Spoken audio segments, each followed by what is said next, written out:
وأحسن منك لم تر قط عيني وأجمل منك لم تلد النساء خلقت مبرأ من كل عيب خلقت مبرأ من كل عيب كأنك قد خلقت كما تشاء. كتاب أنزلناه إليك مبارك ليدبروا آياته وليتذكر أولو الألباب. یہ کتاب برکت والی ہے جسے ہم نے آپ کی طرف نازل فرمایا ہے تاکہ دانش مند لوگ اس کی آیتوں میں غور و فکر کریں اور نصیحت حاصل کریں. اللهم صل على سيدنا محمد وعلى آل سيدنا محمد بعدد كل ذرة مئة ألف مرة. سامعین و ناظرین کرام، السلام علیکم ورحمۃ اللہ وبرکاتہ. سامعین کرام، سورہ زخرف آیت نمبر 84 حصہ 2 24-75 درس کا نمبر. آج کا موضوع دین اسلام بہت ہی آسان ہے. اس کے ساتھ آج کے سبق کا آغاز کرتے ہیں. سب سے پہلے گزشتہ سبق کا اعادہ ہوگا. اعوذ باللہ من الشیطان الرجیم. پناہ مانگتا ہوں میں اللہ کی شیطان مردود سے. بسم اللہ الرحمن الرحیم. شروع اللہ کے نام سے جو بڑا مہربان نہایت رحم والا ہے. وَهُوَ الَّذِي فِي السَّمَاءِ إِلَٰهٌ وَفِي الْأَرْضِ إِلَٰهٌ وَهُوَ الْحَكِيمُ الْعَلِيمُ. اور وہی ایک آسمانوں میں معبود ہے اور وہی زمین میں معبود ہے اور وہ دانا اور علم والا ہے. سامنے کرام، سورہ زخرف آیت نمبر 84. وَهُوَ الَّذِي فِي السَّمَاءِ إِلَٰهٌ وَفِي الْأَرْضِ إِلَٰهٌ. اور وہی ہے جو آسمان میں بھی معبود ہے اور زمین میں بھی معبود. وَهُوَ الْحَكِيمُ الْعَلِيمُ. اور وہ حکمت والا اور جاننے والا ہے. وَتَبَارَكَ الَّذِي لَهُ مُلْكُ السَّمَاوَاتِ وَالْأَرْضِ وَمَا بَيْنَهُمَا. اور بڑی برکت والا ہے، بڑی بابرکت ہے وہ ذات جس کی حکومت ہے آسمانوں اور زمین میں. وما بینہما، اور جو ان دونوں کے درمیان ہے. وعندہ علم الساعہ، اور اسی کے پاس قیامت کا علم ہے. وإلیہ ترجعون، اور تم اسی کی طرف واپس لوٹائے جاؤ گے. اس سے پہلے جو آیت تھی، آیت نمبر 84، تھوڑا سا اس میں بات رہتی تھی اور اس کا ترجمہ بھی سن لیں. وَهُوَ الَّذِي فِي السَّمَاءِ إِلَٰهٌ وَفِي الْأَرْضِ إِلَٰهٌ. اور وہی ذات ہے جو آسمان میں بھی معبود ہے اور زمین میں بھی. وَهُوَ الْحَكِيمُ الْعَلِيمُ. اور وہ حکمت والا اور جاننے والا ہے، علیم جاننے والا ہے. الہ کی میں بات کر رہا تھا سامعین کرام، اور آپ کو میں نے عرض کیا تھا کہ الہ جو ہے یعنی اللہ کی صفت الوہیت جو ہے یہ کامیابی کی کنجی ہے. اور یعنی دیکھیں ہمارے جو عقائد ہیں، 3 جو بڑے عقائد ہیں جس سے قرآن بحث کرتا ہے، اس میں سب سے پہلے توحید ہے. توحید، رسالت اور آخرت، یہ سب لازم و ملزوم ہیں، لیکن اس سے جو پہلا درجہ ہے وہ توحید کا ہے. قیامت کے اگر قائل ہوں اور رسالت کے، لیکن اگر آپ توحید کے قائل نہ ہوں تو کام نہیں ہوگا. یہ سارے جو ہیں ایک دوسرے سے جڑے ہوئے ہیں. رسالت کو مانے بغیر آپ کا توحید کا عقیدہ بھی فضول ہے. آخرت کو ماننے کے بغیر، یعنی آخرت پر یقین کیے بغیر، آپ کا نہ توحید کا عقیدہ کام آئے گا نہ رسالت کا. بہرحال دیکھیں، اللہ کی عطا سے میں تھوڑا سا اس میں بیان یہ کرنا چاہتا ہوں کہ مسئلہ سارا توحید کا ہے ہمارا. دیکھیں، ایک بات تو یہ ہے کہ ہم جس معاشرے میں رہ رہے ہیں اس میں توحید کا بیان نہیں کیا جاتا. یہ سارے فرقے جو ہیں ایک دوسرے پر شرک، کفر، بدعتی، گستاخ رسول اور اس طریقے کے فتوے لگاتے رہتے ہیں. کفر، شرک، گستاخ رسول، بدعتی وغیرہ وغیرہ. لیکن بات یہ نہیں ہے، جو حقیقت ہے وہ یہ ہے کہ یعنی ہم نے من حیث القوم توحید کو جانا ہی نہیں ہے. توحید کی وہ تشریح ہوتی ہی نہیں ہے ہمارے معاشرے میں جو کہ حقیقت ہے. توحید کا بیان بھی نہیں ہوتا، اس کی حقیقت کا بھی نہیں ہوتا. توحید بس آپ کو پتہ ہے، میں اس کی تفصیل نہیں بیان کر رہا. جو کچھ ہو رہا ہے آج کل مذہب کے نام پہ توحید اور شرک کے فتوے جو ہیں. دیکھیں، لا الہ الا اللہ، تھوڑا سا میں اس پہ بیان کر رہا ہوں کہ اللہ کے سوا کوئی معبود نہیں ہے. یہ مضمون جو ہے میں نے آپ کو گزشتہ سبق میں کہا تھا، بڑا زوردار انداز ہے. وَهُوَ الَّذِي فِي السَّمَاءِ إِلَٰهٌ وَفِي الْأَرْضِ إِلَٰهٌ. وہ ذات جو ہے وہ آسمانوں میں بھی معبود ہے، یعنی ہر جگہ اس کا حکم چل رہا ہے. اور ایک بات دیکھیں، بنیادی طور پہ نوٹ کریں کہ اللہ کا حکم ماننے میں ساری مخلوق جو ہے اللہ کے حکم کے تابع ہے. وہ اللہ تعالیٰ نے فرمایا نا کہ یسبح للہ ما فی السماوات والارض، جو چیز بھی اللہ تعالیٰ کی تسبیح بیان کر رہی ہے.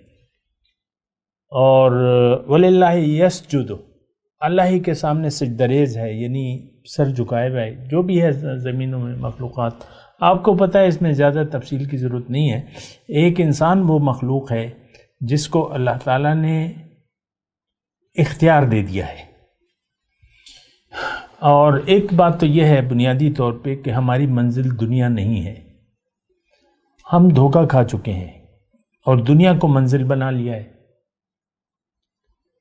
اور دنیا کے لیے زندگی گزار رہے ہیں.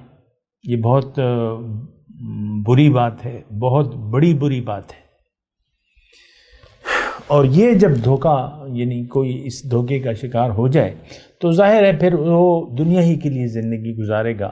آخرت تو ہمارا یقین ہے نہیں اور پھر ساری زندگی ضائع ہو جاتی ہے. بہرحال میں یہ کلمہ توحید یعنی لا الہ الا اللہ کی تھوڑی سی بات کرنا چاہتا ہوں. اللہ تعالیٰ نے ہمیں پیدا کیا ہے اپنے لیے. دنیا اللہ تعالیٰ ہمیں اپنی ملاقات، اپنے دیدار اور قرب کے شرف سے نوازنا چاہتا ہے. اللہ ہمیں اپنے پاس بلا رہا ہے، الی عباد اللہ، اے بندو میرے پاس آ جاؤ. ففروا الی اللہ، اے لوگو اللہ کو منزل بنا کے اللہ کے راستے پر دوڑ لگاؤ. ففروا الی اللہ، دوڑ لگاؤ، چلو بھی نہیں، دوڑ لگاؤ.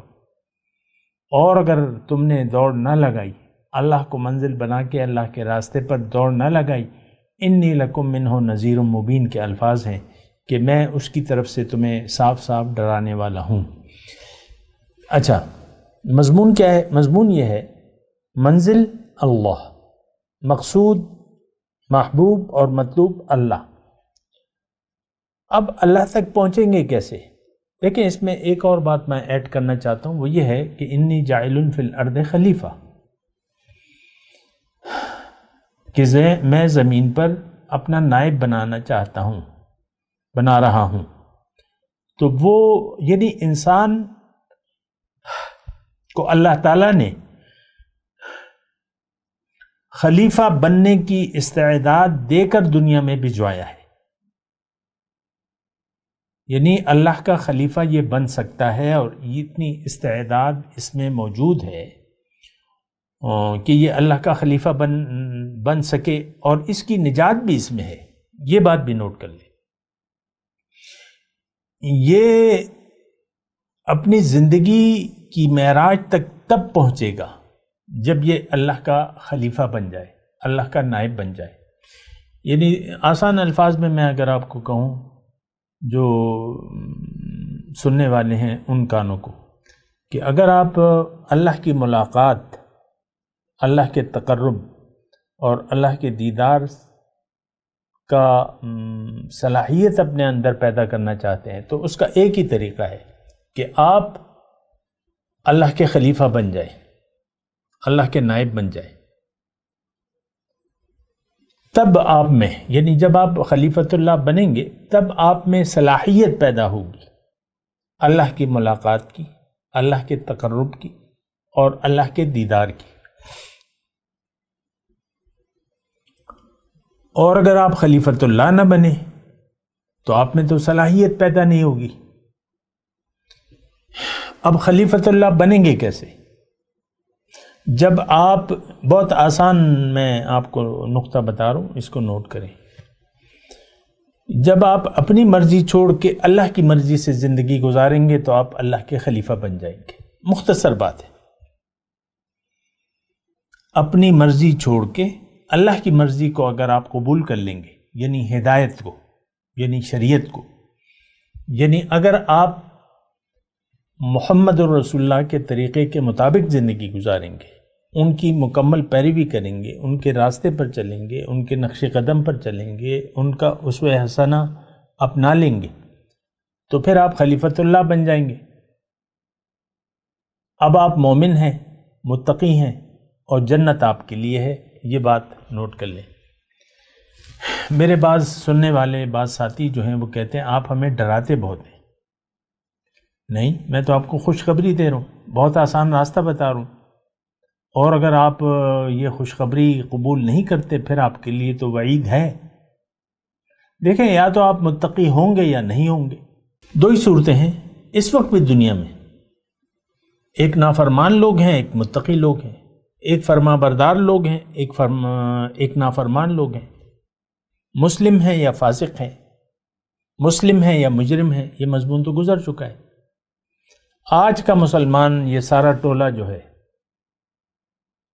یہ اللہ کا نافرمان ہے، یہ مجرم ہے، اللہ کے دین کا، اللہ کا مجرم ہے۔ یہ اس نے اپنی ذمہ داریوں کو جو اس کے کندھوں پر تھیں وہ اتار پھینکا ہے۔ جو امت کا کردار تھا یہ آج کا مسلمان ادا کرنے کے لیے تیار نہیں ہے۔ کنتم خیر امت اخرجت للناس، وہ ذمہ داری تو ہم نے کب کی اپنے کندھوں سے اتار پھینکی ہے۔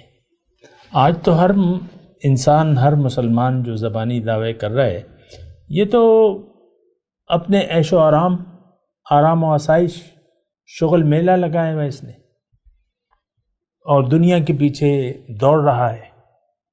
اگر شغل میلہ، دیکھیں بعض لوگ صرف دنیا جمع کرنے کے شوقین ہوتے ہیں، یہ بنگلے ہو جائیں، یہ گھر میں خرید لوں، اتنے گھر بنا لوں، پلازا بنا لوں، یہ کر لوں، صرف دنیا کے شوقین ہوتے ہیں، کیونکہ لالچ تو ہماری فطرت میں ہے اور ہم نے اپنے نفس کی اصلاح تو نہیں کی ہے، نہ کرنا چاہتے۔ تو میں دیکھیں بات کر رہا تھا خلیفۃ اللہ کی، اللہ کا نائب، اور یہ بڑی اہم بات ہے، اس کو ذرا نوٹ کریں۔ وَإِذْ قَالَ رَبُّكَ لِلْمَلَائِكَةِ إِنِّي جَاعِلٌ فِي الْأَرْضِ خلیفہ، جب انسان کو اللہ تعالیٰ پیدا کر رہا تھا تو فرشتوں سے ایسے ہی کہا کہ میں زمین میں اپنا نائب پیدا کر رہا ہوں، یعنی نائب بننے کی روح کو۔ دیکھیں، اگر ایک جملہ آپ کی سہولت کے لیے میں آسانی سے عرض کروں، روحوں کو اللہ تعالیٰ نے اپنے پاس بلانا تھا۔ اب اس کے لیے روح کو کوشش کرنی تھی، اور جب تک روح اور جسم ملے نہیں تو روح میں وہ استعداد پیدا ہی نہیں ہوتی، کیونکہ جسم تو آلہ ہے، آلے کے بغیر تو کچھ بھی نہیں ہو سکتا۔ مثال کے طور پہ ایک ترکھان ہے، اس کے پاس ترکھانی کے یعنی کارپینٹر جسے کہتے ہیں، تو اس کے پاس اوزار نہ ہو تو بھلے وہ بہت اچھا کاریگر ہے، لیکن وہ تو کوئی چیز بنا نہیں سکتا بغیر اسباب کے. ایک پینسل بھی نہیں بنا سکتا، مطلب کوئی چھوٹی سی چیز بھی نہیں بنا سکتا. چاہے جائے کہ کوئی اچھا وہ کرے. تو اسباب ہیں، آلات ہیں. یہ دنیا جو ہے اسباب ہے، یہ عالم اسباب ہے. یہاں روح آتی ہے، اس کو جسم ملتا ہے. اب یہ جسم یعنی انسان، اب انسان میں کہوں گا نا، اللہ کو منزل بنا کے، اللہ کے راستے پر جب چلے گا، اللہ کو منزل بنا کے، پیغمبر کی دعوت کو قبول کرے کے، تو اسے خلیفۃ اللہ بننا ہے. خلیفۃ اللہ بنے گا جب یہ اپنی مرضی چھوڑ دے اور اللہ کی مرضی سے زندگی گزارے. تمام صحابہ کرام کو رسول پاک صلی اللہ علیہ وسلم نے یہ بات سمجھا دی تھی اور انہوں نے اللہ کی مرضی کو اپنا لیا تھا. اب جس صحابی کا بھی آپ نام لیتے ہیں تو رضی اللہ تعالی عنہ یا صحابیہ، تو ان کے ساتھ بھی یہی لگاتے ہیں کہ اللہ تعالیٰ ان سے راضی ہو جائے. رضی اللہ تعالی عنہا یا عنہ کے الفاظ مذکر مؤنث جو بھی ہیں. تو اب یہ دیکھیں، یہ بات ہمارے ذہن میں نہیں ہے. اچھا، میں یہ مضمون کی طرف آ رہا ہوں، الہ کی. اب خلیفۃ اللہ کب بنیں گے آپ؟ جب آپ منزل اللہ کو بنا لیں اور اللہ کو معبود واحد بنا لیں، یعنی صرف اللہ کی مانیں، اللہ کے لیے زندگی گزاریں. من احب للہ وابغض للہ واعطى للہ ومنع للہ فقد استکمل الایمان. جس نے محبت کی اللہ کے لیے، بغض رکھا اللہ کے لیے، دیا اللہ کے واسطے، روکا اللہ کے واسطے، اس نے اپنے دین کو کامل کر لیا. اس میں حدیث کا مطلب کیا ہے کہ اس نے زندگی اللہ کے لیے وقف کر دی. ہر کام میں اب اس کے للہیت ہے، محبت کرتا ہے، بغض رکھتا ہے، دیتا ہے، روکتا ہے دینے سے اللہ کے لیے. ان صلاتی و نسکی و محیای و مماتی للہ رب العالمین. دیکھیں، یہ بہت اہم بات ہے، ہماری سمجھ میں یہ بات نہیں آتی. میں بیان تو کر رہا ہوں لیکن مجھے یقین ہے کہ جو میرے سننے والے ہیں اس میں سے شاید ہی کوئی لوگ اس بات کو سمجھ سکیں، کیونکہ ہم سمجھنا بھی نہیں چاہتے. ہم نے اپنی زندگی کی راہیں متعین کی بھی ہیں، اور کل حزب بما لدیہم فرحون، ہر ایک کے پاس جو کچھ بھی علم ہے وہ اس پر راضی ہے، فرحاں ہے، وہ اس کو کامل سمجھتا ہے.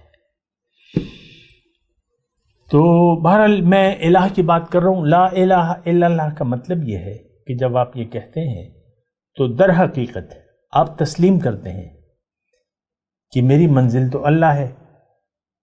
آپ تسلیم کرتے ہیں کہ اب میں نے اللہ کی مرضی سے زندگی گزارنی ہے، اللہ کے حکم کے تحت زندگی گزارنی ہے.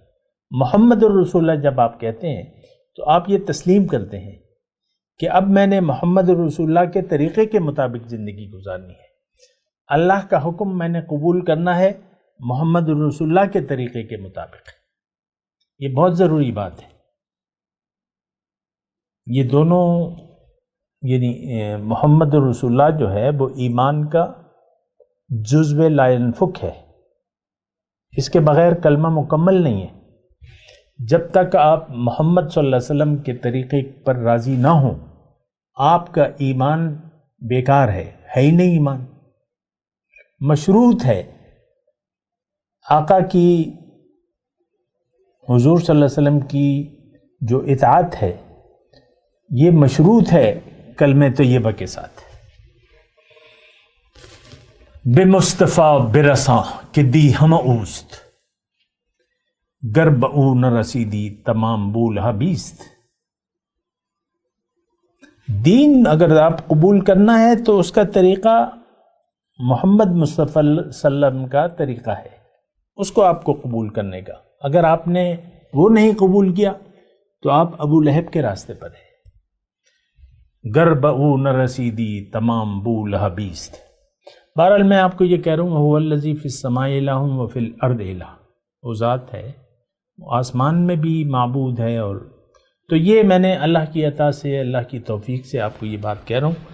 اچھا، اس میں ایک اور نقطہ ہے، وَهُوَ الْحَكِيمُ الْعَلِيمُ، وہ دانا ہے اور سب کچھ جاننے والا ہے.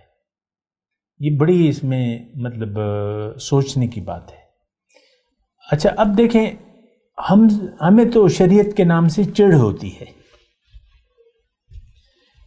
بلکہ ہر چیز دین سے جو یہ لبرلزم ہے نا، لبرل طبقہ ہے، روشن خیال لوگ ہیں، ان کو تو یہ باتیں بہت اچھی نہیں لگتی، اچھی لگتی نہیں ہے. دین سے تو ویسے ہی ہم کتراتے ہیں.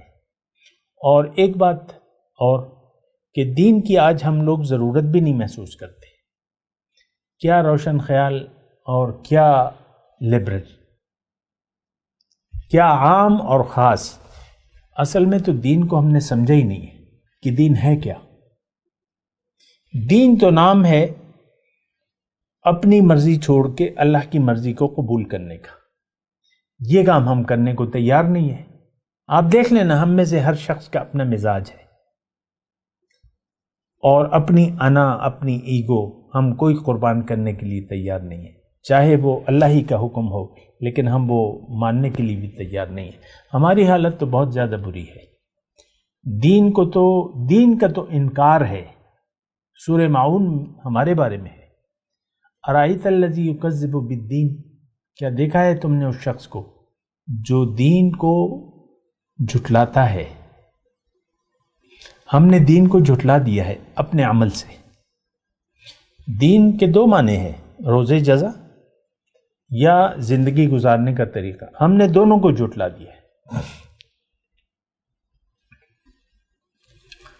یکذب بالدین، دین کو جھٹلاتا ہے.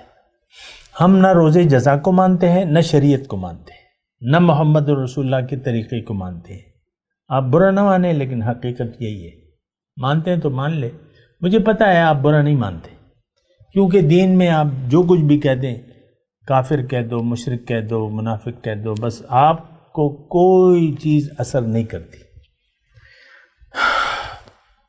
ہاں، آپ کی انا پر کوئی بات کرے تو پھر آپ کو بہت بری لگتی ہے، اپنی بے عزتی بہت بری لگتی ہے. بہرحال میں آپ کو یہ بات کر رہا ہوں، حکیم کی میں بات کر رہا ہوں. وَهُوَ الْحَكِيمُ علیم. اب یہ دیکھیں، یہ صفات دو آئی ہیں، یہ صفت الہ کے ساتھ آئی ہیں. اللہ تعالیٰ فرما رہا ہے کہ دیکھو مجھے علم ہے کہ تمہاری یعنی جو ضروریات ہیں یا جو تمہاری طاقت ہے اے انسان. اب ظاہر ہے کہ یہ ہدایت یا شریعت یہ تو اللہ تعالیٰ نے ہمارے لیے بنائی ہے. یہ قانون تو اللہ کا بنایا ہوا ہے. ان الدین عند اللہ الاسلام، دین تو اللہ کے نزدیک اسلام ہے. یہ اسلام، اور وہ شاعر کہتا ہے نا کہ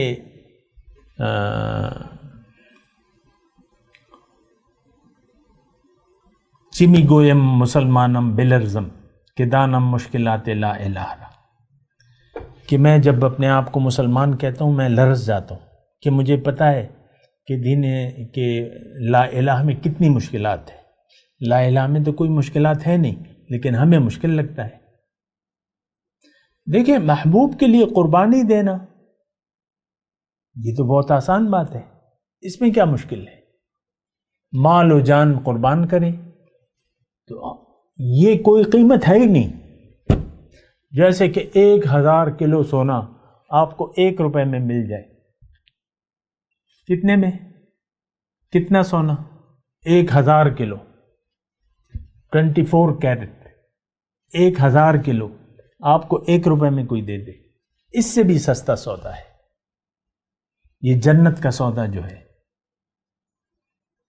خالدین فیہا لہم ما یشاؤون عند ربہم ولدینا مزید. جو چاہو گے ہوگا، جو منگواؤ گے ہوگا، ہمارے پاس تو کچھ اور بھی ہے. یہ کیا ہے؟ مال و جان کیا چیز ہے؟ ہمارے پاس اپنی تو کوئی چیز ہے ہی نہیں.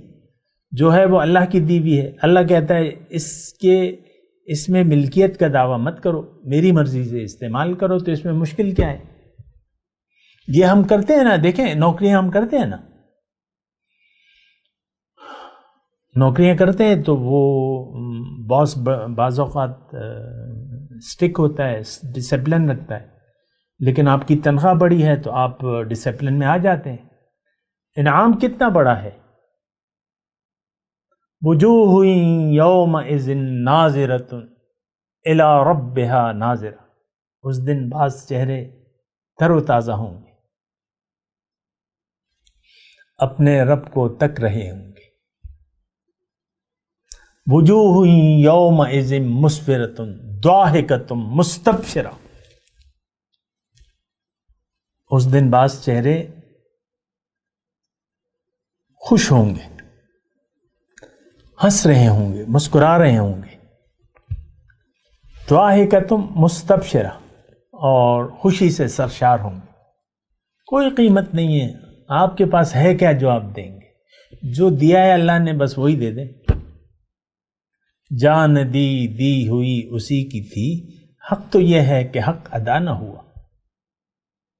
جنت ہے بھیا، جنت، ملاقات، دیدار اور تقرب۔ ان المتقین فی جنات ونہر فی مقعد صدق عند ملیک مقتدر۔ متقی کہاں ہوں گے؟ باغات جنات میں ہوں گے، جنتیں ہوں گی، جنت نہیں جنات، نہریں ہوں گی، سچی بیٹھنے کی جگہ ہوگی کہاں؟ عند ملیک مقتدر، اس مقتدر بادشاہ کے دربار میں۔ بہرحال دیکھیں، حکیم، علیم، دانا ہے ہر کام میں۔ اب دیکھیں خیر اور شر، وَنَبْلُوكُمْ بِالشَّرِّ وَالْخَيْرِ فِتْنَةً، میں تمہیں خیر اور شر دونوں حالتوں میں آزماؤں گا۔ لیکن لا یکلف اللہ نفسا الا وسعها، یہ بھی اللہ کی پالیسی ہے کہ اللہ کسی پر اس کی طاقت سے زیادہ بوجھ نہیں ڈالتا۔ تو کتنا آسان ہو گیا، بوجھ کون ڈالے گا؟ اللہ۔ مشکلات کون لائے گا؟ اللہ۔ امتحان کون لے گا؟ اللہ۔ امتحان لینے والا بھی اللہ ہے، امتحان کے لیے طاقت دینے والا بھی اللہ کی ذات ہے۔ ہر حکم میں اس کی دانائی ہے، نوٹ کریں، ہر جو بھی احکامات ہیں اس میں دانائی ہے، اس کو قبول کرنا چاہیے۔ ہم تو مشکل سمجھتے ہیں، لوگ آسان سمجھتے ہیں مسلمان ہونا۔ مشکل نہیں ہے، آسان ہے، سمجھنا چاہیے لوگوں کو۔ دین آسان ہے، الدین یسر سہلۃ بیضاء، دین آسان ہے، سہل ہے، روشن ہے، اس میں کوئی مشکل نہیں۔ ما جعل علیکم فی الدین من حرج، اللہ نے فرمایا دین میں تو کوئی تنگی ہے نہیں۔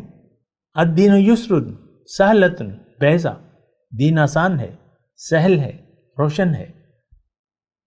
حکیم العلیم، جانتا بھی ہے اور اس کے ہر کام میں، ہر حکم میں دانائی ہے، حکمت سے لبریز ہے۔ لہذا آپ کو اے اللہ کی طرف رخت صبر باندھنے والے، اس کے احکامات کے سامنے من وعن سر جھکا دو، اس کے حکم سے سرتابی نہ کرو، کیونکہ الہ واحد وہی ہے، اس کے سوا کوئی معبود نہیں۔ میں تلاوت کرتا ہوں، میرے ساتھ دہرائیے۔ اعوذ باللہ من الشیطان الرجیم، بسم اللہ الرحمن الرحیم۔ وَهُوَ الَّذِي فِي السَّمَاءِ إِلَٰهٌ وَفِي الْأَرْضِ إِلَٰهٌ وَهُوَ الْحَكِيمُ الْعَلِيمُ۔ اب ان آیت کی تلاوت اور ترجمہ۔ اعوذ باللہ من الشیطان الرجیم، پناہ مانگتا ہوں میں اللہ کی شیطان مردود سے۔ بسم اللہ الرحمن الرحیم، شروع اللہ کے نام سے جو بڑا مہربان نہایت رحم والا ہے۔ وَهُوَ الَّذِي فِي السَّمَاءِ إِلَٰهٌ وَفِي الْأَرْضِ إِلَٰهٌ وَهُوَ الْحَكِيمُ الْعَلِيمُ۔ اور وہی ایک آسمانوں میں معبود ہے اور وہی زمین میں معبود ہے، اور وہ دانا اور علم والا ہے۔ اس کے ساتھ ہی آج کے درس کا وقت اختتام کو پہنچا۔ اگلے درس میں انشاءاللہ ملاقات ہوگی۔ وآخر دعوانا ان الحمد للہ رب العالمین۔ مولایا صلی وسلم دائما أبدا على حبيبك خير الخلق كلهم